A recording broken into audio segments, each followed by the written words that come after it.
क्या तुम सच में लेज़ी हो या तुम्हारा ब्रेन अपनी एनर्जी बचाने की कोशिश कर रहा है? अगर तुम रोज सोचते हो कि कल से स्टार्ट करूंगा और फिर स्टार्ट नहीं करते तो ये वीडियो एंड तक जरूर देखना। नंबर वन, लेजीनेस एक्चुअली होती क्या है? साइंस के अकॉर्डिंग लेजीनेस कोई पर्सनैलिटी ट्रेट नहीं है। हमारा ब्रेन नेचुरली एनर्जी सेव करना चाहता है, इसलिए डिफिकल्ट काम करना स्टार्टिंग में अनकंफर्टेबल लग सकता है। और जब हम game, reel, scroll, phone use करते हैं तो हमें इंस्टेंट डोपामिन मिलता है, इसलिए हमारा ब्रेन उन्हें चूज करता है क्योंकि वो कम एनर्जी में ज्यादा रिवॉर्ड देते हैं हमको। इसका मतलब तुम वीक नहीं हो, तुम्हारा इन्वायरमेंट ही ऐसा है कि तुम हार्ड काम करने के लिए डरते हो और जो इजी काम रहता है वही तुम चूज करते हो।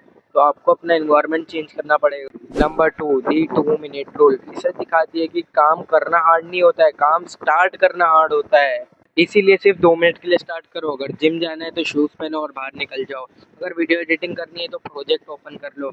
अगर कोई वीडियो बनानी है तो कैमरा खोल दो। अगर पढ़ाई करनी है बुक को सामने रखो, 2 मिनट पढ़ो, बंद कर दो।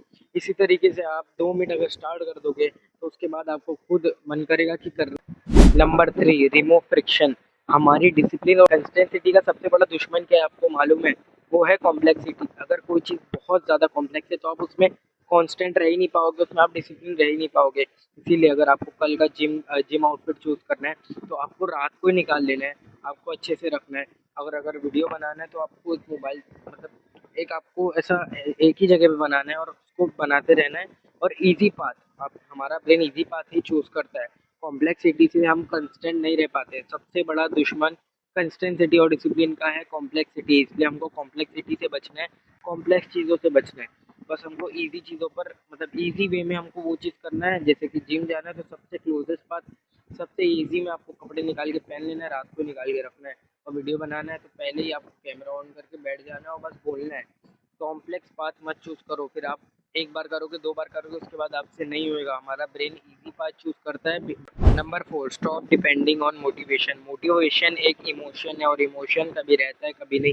कभी आपका मन होगा कि आज मैं वीडियो बना लूँगा, कभी मन होगा कि नहीं बनाऊँगा। इसलिए आपको डिसिप्लिन के ऊपर रिलाय करना है। डिसिप्लिन एक हैबिट है, हैबिट। जैसा कि एक ही टाइम पर आपको जिम जाना है हर वक्त। हर जब भी आप जिम जाओगे एक ही टाइम पर जाओगे, जब भी आप उठोगे एक ही टाइम पर उठोगे, जब भी आप सोने जाओगे एक ही टाइम पर सोओगे। इसको कहते हैं डिसिप्लिन। और इससे आपका डिसीजन फटीग कम होता है। फिर इससे आप जल्द से जल्द डिसीजन ले पाओगे और जल्द से जल्द सोच पाओगे कि करना क्या है।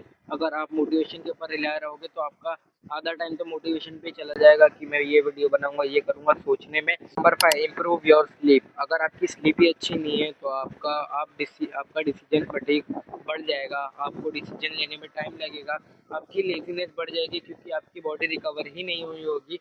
अगर आपकी स्लीप अच्छी नहीं है तो 8 से 9 घंटे की स्लीप लेने की कोशिश करो, जिससे आपका डिसीजन फटीग कम होगा। आपको जल्द से जल्द आप डिसीजन ले पाओगे, आप कंस्टेंट रह पाओगे कोई चीज़ में, क्योंकि हमारी स्लीप हमको हेल्प करती है बहुत सारी चीज़ों में। जैसे कि अगर आप वर्कआउट कर रहे हो तो आपकी बॉडी रिकवर जिम से ही, स्लीप से ही होती है। इसलिए अपनी स्लीप को मैक्सिमाइज करो। Number six, exercise daily. अगर आप, रिसर्च दिखाती है, अगर आप डेली एक्सरसाइज कंसिस्टेंसिटी से कर रहे हो तो आपका फोकस इंप्रूव होगा, मूड बेटर होगा, आप डिसिप्लिन रह पाओगे।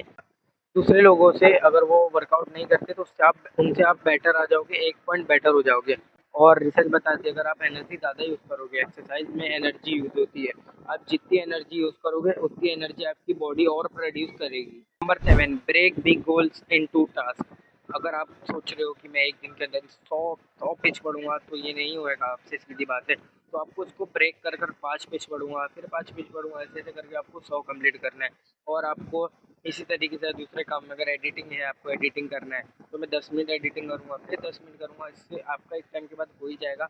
और आपका दिमाग, अगर आप 10 मिनट कर रहे हो तो डोपामिन रिलीज करेगा, जिससे आपका उसमें मन करेगा कि मैं और वीडियो बना सकता हूँ। और आपका उसके ऊपर डोपामिन सेट हो जाएगा और आपको दूसरी बार भी उसमें काम करने में मज़ा आएगा। Number eight, control your dopamine. अगर तुम अपने डोपामिन पे कंट्रोल नहीं कर पा रहे हो, सुबह उठते साथ ही आप रील स्क्रॉल कर रहे हो, यूट्यूब देख रहे हो, यूट्यूब शॉर्ट देख रहे हो, तो आपका डोपामिन हाई हो जाएगा और आपको दूसरी चीज़ों में मन नहीं करेगा। जैसे कि पढ़ाई, जो आपके नॉर्मल टास्क रहेंगे आपका उसमें मन नहीं करेगा, आप फोकस नहीं कर पाओगे, आप लेजी हो जाओगे, आपका कॉन्फिडेंस भी टूट जाएगा अगर आप हाई डोपामिन चीज़ ज़्यादा देखते हो। क्योंकि हाई डोपामिन चीज़ से आपका दूसरी चीज़ में जिसमें डोपामिन कम रिलीज होता है उनसे, उस पर आपका मन ही नहीं करेगा। क्योंकि रील स्क्रॉल करना तो इतना आसान है, एक उंगली हिलाए, दूसरी रील, तीसरी रील, चौथी रील, इसी तरीके से ये सबसे ईजी वे है।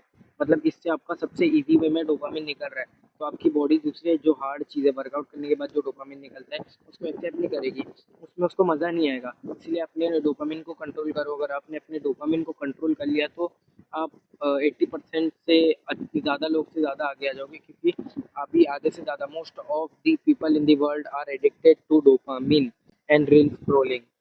That's it for the video. कैसी लगी वीडियो? इन्फॉर्मेटिव थी कि नहीं, कमेंट सेक्शन में ज़रूर बताना।